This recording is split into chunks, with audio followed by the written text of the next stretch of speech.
Iran पर हुए सबसे बड़े हमले के बाद अरब देश अब एकजुट हो गए हैं। सऊदी अरब ने तो ईरान को भाई बताते हुए इजराइल से बदला लेने का तक ऐलान कर दिया है। संयुक्त अरब अमीरात, कतर और तुर्की जैसे ताकतवर देशों ने अब इजराइल के खिलाफ मोर्चा खोल दिया है और इजराइल को अकेला पड़ता देख अमेरिका ऑपरेशन राइजिंग लायन को लेकर के अब बैकफुट पर नजर आ रहा है।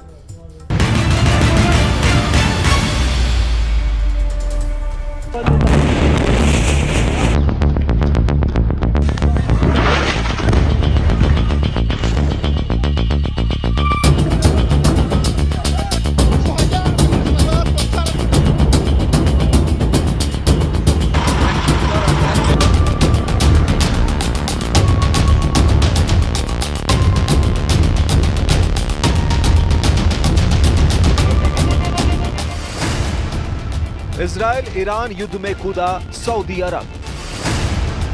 ईरान के साथ अरब देशों की संयुक्त सेना। ट्रंप ने साथ नहीं दिया तो क्या करेगा इजराइल?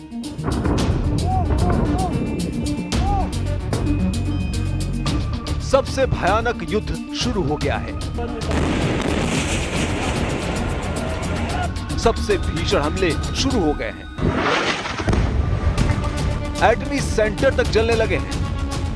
सबसे भयावह त्रासदी की शुरुआत खाड़ी देशों को डराने लगी है।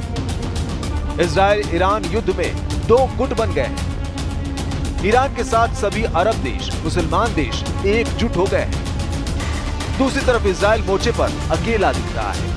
अकेला इजराइल ईरान पर भारी पड़ रहा है। इजराइल ने अपने इरादे जाहिर कर दिए। इजराइल ने ईरान को तबाही का ट्रेलर दिखा दिया है।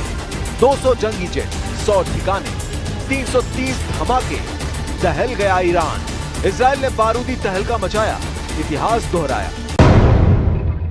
दुश्मन को घर में घुसकर फिर से मारा, एक दो बार नहीं, 330 धमाके से दहलाया। इसके साथ ही ईरान की युद्ध घुड़की को इजराइल ने धुआं धुआं कर डाला। इजराइल का अपना स्टाइल है, कुख्यात स्टाइल। दुश्मन सिर उठाए उससे पहले उसे कुचल डालने का स्टाइल। लेकिन इस बार इजराइल ने ईरान को ऐसा मातम दिया है जिससे उबर पाना खामनेई के लिए आसान नहीं। ईरान इजराइल युद्ध अब उसी दौर में पहुंच गया है जहां सर्वनाश का जोखिम है। इजराइल ने ईरान के एटमी अड्डे उड़ा डाले। इजराइल ने ईरान के जनरलों को मार डाला। इजराइल ने ईरान के परमाणु वैज्ञानिकों का सफाया किया। इजराइल ने तेहरान से इस्फहान तक जला डाला। ईरान पर इजराइल का ये सबसे बड़ा हमला है, सबसे घातक हमला है। नेतन्याहू ने ईरान को चैलेंज देकर चीथड़े उड़ाए हैं। ईरान पलटवार कर रहा है, मगर इजराइल तैयार है। पहले से ज्यादा पुख्ता तैयारी है। नेतन्याहू आर पार के युद्ध शुरू कर चुके हैं। ईरान के खिलाफ इजराइल का ऑपरेशन राइजिंग लायन खाड़ी देशों में कोहराम मचाने लगा है। Israel launched Operation Rising Lion, a targeted military operation to roll back the Iranian threat to Israel's very survival. This operation will continue for as many days as it takes to remove this threat. Israel को जो जानते हैं उन्हें पता है कि ये देश जब हमले शुरू करता है तो दुश्मन की तबाही तक धमाके रुकते नहीं हैं। नेतन्याहू फुल एंड फाइनल का फैसला कर चुके हैं। तय ईरान को करना है कि वो युद्ध को किस मोड़ तक ले जाना चाहते हैं।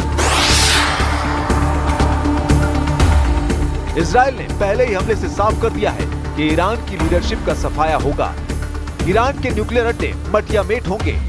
ईरान का कोई भी हथियार सही सलामत नहीं बचेगा। नेतन्याहू ने इजराइल को लंबी लड़ाई के लिए तैयार रहने के ऑर्डर दे दिए हैं।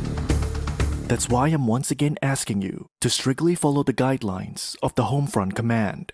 It's very possible that you will need to stay in protected spaces for an extended period of time, much longer than we've been used to until now. Please make sure to stock up, as I'm sure you're already doing, with supplies, food, clothing, and more.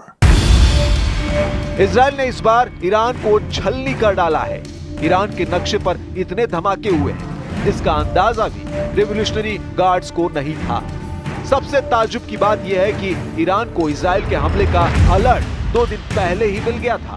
बावजूद इसके Iran का defence system Israel के हमले रोक नहीं पाया। Israel ने Iran पर हमले के लिए एयरफोर्स के सुपर लड़ाकों का इस्तेमाल किया।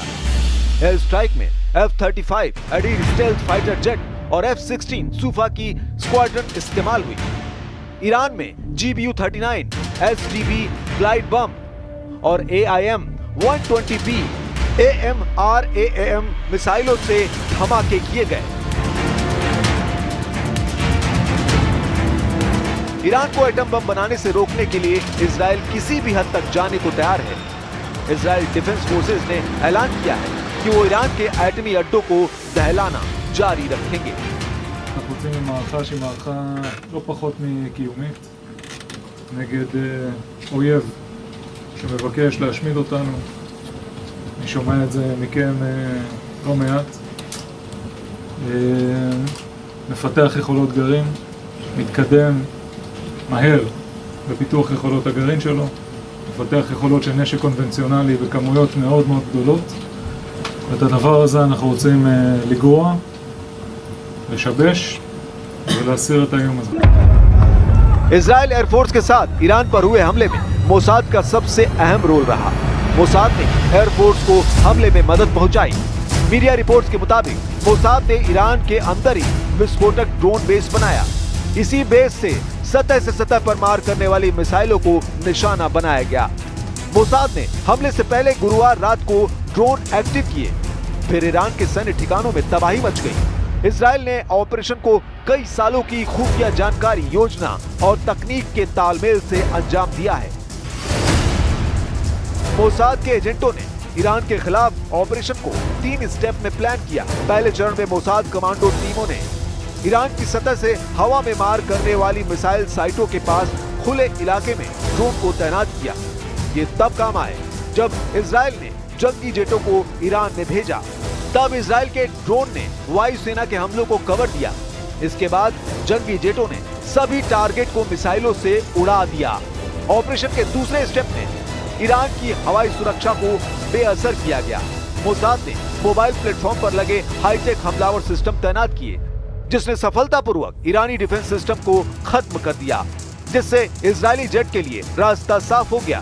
इसके बाद तीसरे चरण में मोसाद ने ईरान के भीतर विस्फोटक ड्रोन सुविधाओं में घुसपैठ करने के लिए पहले से बनाए नेटवर्क का फायदा उठाया।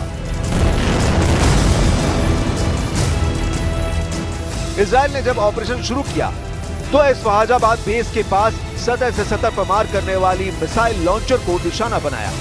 इसी साइट को इजराइल के लिए एक बड़ा खतरा माना जा रहा था। हालांकि ईरान डिफेंस सिस्टम का कोई भी लड़ाका इजराइल के प्रहार के आगे टिक नहीं पाया। ईरान के S-300, बबर 373, खोरदाद 3 और 15 जैसे हथियार को लांघकर इजराइल ने दुश्मन को दहला दिया। इस मिशन को मोसाद एजेंट्स ने सुपर सॉलिड कामयाब बनाया। हालांकि अब भी मोसाद एजेंट्स अलर्ट मोड में हैं। אמ"ן עבד מאוד מאוד קשה גם כדי להביא את ההתראה על ההתקדמות בגרעין, על כמויות התק"ק, ואמ"ן גם מוכן למשימה הזאת, גם נמצא בכוננות מאוד גבוהה, וגם נמצא, אני חושב, בעמידת מוצא חזקה מאוד למערכה הזאת שאנחנו נכנסים אליה. अब इजराइल की असल परीक्षा शुरू हो गई है। ईरान पर हमला हुआ है। ईरान चुप नहीं बैठने वाला। ईरान ने 100 ड्रोन इजराइल पर दाग दिए हैं। हमले की धार हर गुजरते दिन तेज होगी। ईरान की बैलिस्टिक मिसाइलें अंडरग्राउंड तहखानों से बाहर निकाली जा रही हैं। Iran fighter. और इस बीच एक बहुत बड़ी खबर आ रही है। ईरान के राष्ट्रपति कार्यालय के पास इजराइल का जबरदस्त हमला हुआ है। अली खामनेई के निवास के पास भी हमले की खबर आ रही है। इजराइल ने फिर एक बार हमले और तेज कर दिए हैं। तेहरान पर हवाई हमले की खबर, एक के बाद एक कई हमले इजराइल की ओर से एक बार फिर किए जा रहे हैं। और ये ताजा तस्वीर है तेहरान में जिस तरह से एक के बाद एक हमला इजराइल का रुक नहीं रहा। इससे पहले कई अहम ठिकानों को निशाना बना करके इजराइल ने एक के बाद एक कई हमले किए थे। बड़ा नुकसान इससे ईरान को हुआ। और अब एक बड़ी खबर आ रही है, ईरान के राष्ट्रपति कार्यालय के पास भी इजराइल ने बड़ा हमला किया है।